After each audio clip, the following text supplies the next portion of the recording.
Informed বা update থাকা আর mental stress বাড়ানো আসলে এক জিনিস না। আপনি কখন বেশি ইফেক্টিভ হতে পারবেন?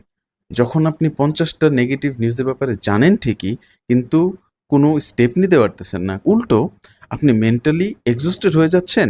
নাকি যখন কোর ইস্যুস গুলো আপনি বুঝবেন, মেন্টালি হেলথি থেকে অ্যাকচুয়ালি কোনো কন্ট্রিবিউট করতে পারবেন তখন?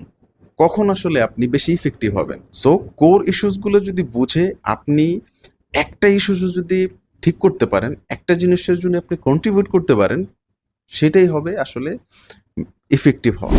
আবার কিছু মানুষ আছে যে যারা আসলে ইনফরমেশন খোঁজার মাধ্যমে নিজের স্ট্রেসকে প্রসেস করে। স্ট্রেসকে প্রসেস না করে বরং আপনি নিজেকে প্রশ্ন করেন যে এই যে নেগেটিভ ইনফরমেশন, এই ইনফরমেশন আমার কি আদৌ কোনো হেল্প করতেছে নাকি আমার মেন্টালি এক্সহশন বাড়াচ্ছে? আবার অনেকের আসলে ফোমো হয়। ফোমো হচ্ছে ফিয়ার অফ মিসিং আউট। মানে মনে হয় যে কিছু কি মিস হয়ে যাচ্ছে কিনা? আমি যে অনেকক্ষণ ধরে সোশ্যাল মিডিয়াতে নাই, আমি যে এই নিউজগুলো জানতেছি না, এটার জন্য অনেকের আসলে মনে হয় যে কিছু তো কিছু মিস হয়ে যাচ্ছে। এই জিনিসটা ইদানিংকালে খুবই কমন একটা ফিলিং। অ্যাকচুয়ালি ক্রিটিক্যাল অথবা ইমার্জেন্সি কোনো সিচুয়েশন যদি চলে আসে বা এরকম যদি কোনো কিছু ঘটে, সেটা আপনার কান পর্যন্ত ঠিকই পৌঁছে যাবে। হয় ফ্যামিলি মেম্বারের মাধ্যমে পৌঁছাবে, নয় আপনার ফ্রেন্ড সার্কেলের মাধ্যমে পৌঁছাবে, অথবা আপনার কলিগের মাধ্যমে ইমার্জেন্সি কিছু হলে অবশ্যই আপনি জানতে পারবেন। অনেকের আবার সোশ্যাল মিডিয়াতে প্রফেশনাল কাজ থাকে। যেমন আমি social media maximum time use করি প্রফেশনাল কাজে। সো সেখানেও আপনার খুবই সাবধানে সোশ্যাল মিডিয়া ইউজ করতে হবে এবং কেয়ারফুলি আপনি সোশ্যাল মিডিয়া নিউজগুলো কিভাবে কনজিউম করেন, এইটা নিয়ে আমি সেপারেটলি একটা ভিডিও করব। জাস্ট এটুকুই বলবো যে যারা প্রফেশনালি সোশ্যাল মিডিয়াতে কাজ করেন, তারা যখন কাজ করবেন, কাজের সময় শুধু কাজে মনোযোগ দেন। আর কাজের সময় স্ক্রল করবেন না। কাজ আর স্ক্রলকে একসাথে মিক্স করতে যাবেন না। তাহলে আপনার প্রোডাক্টিভিটি অনেক কমে যাবে। এখন আপনার মনে প্রশ্ন আসতে পারে যে, "ভাই, এত কিছু করার সময় কই? আমার তো ওরকম সময় নাই। আমার লাইফ তো অলরেডি এক্সহস্টেড। এত কিছু আসলে ভাই কিভাবে করব?" এক্সাক্টলি, এই যে আপনার যে অবজেকশন যে আপনার আসলে সময় নাই, এত কিছুর টাইম আপনি কিভাবে বের করবেন? এজন্যই কিন্তু সোশ্যাল মিডিয়া আপনাকে সিস্টেমেটিক্যালি ইউজ করতে হবে। একটু নিজের লাইফে মনোযোগ দেন তো যে আপনি ডেইলি কত ঘন্টা সময় স্ক্রলিং করে, রিলস দেখে, হাবিজাবি ভিডিও দেখে, পোস্ট পড়ে ওয়েস্ট করতেছেন? একটু নিজের লাইফে মনোযোগ দেন। কত ঘন্টা আপনি ওয়েস্ট করতেছেন? ২ থেকে ৩ ঘন্টা নাকি এর চেয়ে বেশি? এই যে আপনি আপনার এত ব্যস্ত লাইফে কাজের ফাঁকে, পড়াশোনার ফাঁকে, চাপের মাঝে থেকেও যে ২-৩ ঘন্টা বা ৪-৫ ঘন্টা সোশ্যাল মিডিয়াতে স্ক্রল করতেছেন, সোশ্যাল মিডিয়ার আ কনটেন্ট গুলো আপনি কনজিউম করতেছেন, এই কারণেই কিন্তু আসলে আপনার টাইম থাকে না। সো যে টাইমটাতে আপনি সোশ্যাল মিডিয়া ইউজ করেন, যে টাইমটাতে আপনি ফোন ইউজ করতেছেন, সেখান থেকে আপনি ১৫ থেকে ২০ মিনিট অথবা ৩০ মিনিট ইনভেস্ট করেন ইনিশিয়ালি স্টেপ নেওয়ার জন্য। এরপর যেটা করবেন যে, আপনি যখন ইনিশিয়ালি স্টেপ নিয়ে নিবেন, স্টেপ নেওয়ার পরে দেখবেন যে আস্তে, আস্তে আপনি সোশ্যাল মিডিয়া ইউজ করা কমিয়ে দিতে পারতেছেন। সো ওখানে যে আগে আপনি ২-৩ ঘন্টা স্ক্রল করে টাইম পাস করতেন, রিলস দেখে টাইম পাস করতেন, ওই ২-৩ ঘন্টা কিন্তু আপনি ইজিলি রিক্লেম করতে পারবেন। প্রতিদিনের জন্য এবং আপনার বাকি লাইফের জন্য। আসলে সবদিকে যখন এত ইস্যুস, যেমন geopolitics, war situation, political instability, economical uncertainty, security issues, এত ইস্যুসের মাঝে আসলে মেন্টাল হেলথ ঠিক রাখাটা বেশ কঠিন একটা ব্যাপার। আর বাংলাদেশে আমাদের কালচারটা হচ্ছে একটা কালেকটিভ কালচার। এর মানেটা হচ্ছে আমাদের দেশে যখন কোনো কিছু হয় বা দেশে যখন মেজর কোনো প্রবলেম হয়, সেটা আসলে আমরা পার্সোনালি নেই। যেমন কয়দিন আগে ঈদের সময় যে ফেরি দুর্ঘটনার ঘটনাটা ঘটলো, সেটা আমরা আসলে সবাই পার্সোনালি কিন্তু টেক করছি। এই যে আমাদের দেশে বড় কোনো কিছু ঘটলে আমরা যে সবাই পার্সোনালি ফিল করি, এটা খুবই সুন্দর একটা ব্যাপার। কিন্তু ব্যাপারটা সুন্দর হলেও আসলে এর বাউন্ডারিজও টানা দরকার। বাউন্ডারিজ থাকা মানে আমি এটা বলতেছি না যে আপনি একদমই আনইনফর্মড থাকেন, আপনি রিয়েলিটি থেকে একদমই ডিসকানেক্টেড হয়ে যান। আমি আসলে এটা বলতেছি না।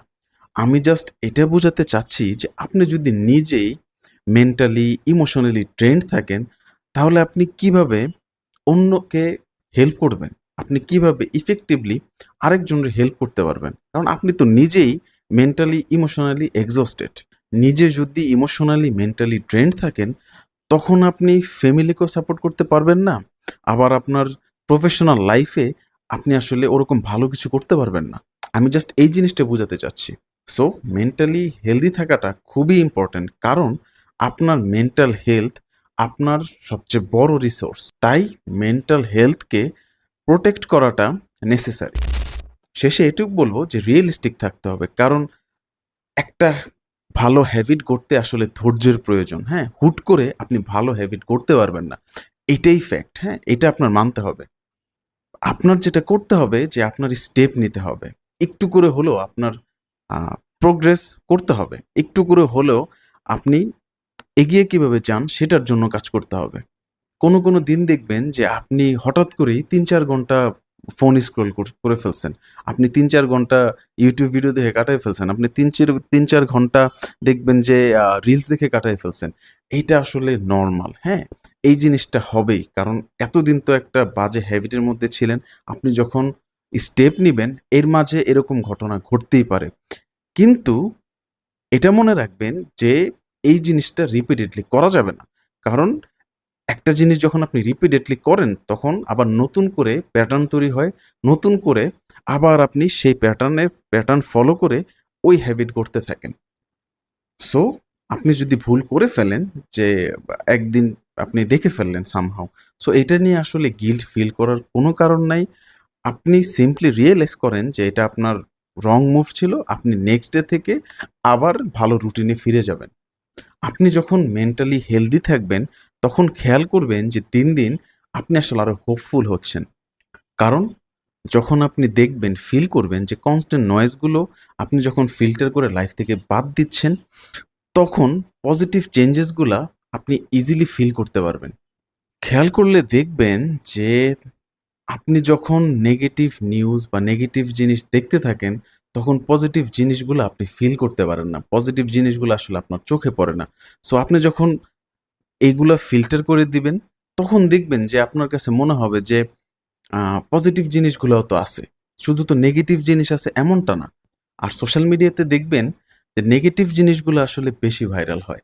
পজিটিভ জিনিসগুলো ওরকম ভাইরাল হয় না। প পজিটিভ জিনিস যেগুলো আসলে এডুকেশনাল, যেগুলা দেখলে মানুষের উপকার হবে, এই জিনিসগুলো আসলে ভাইরাল হয় না। এই জিনিসগুলো আপনার ফিডেও আসে না।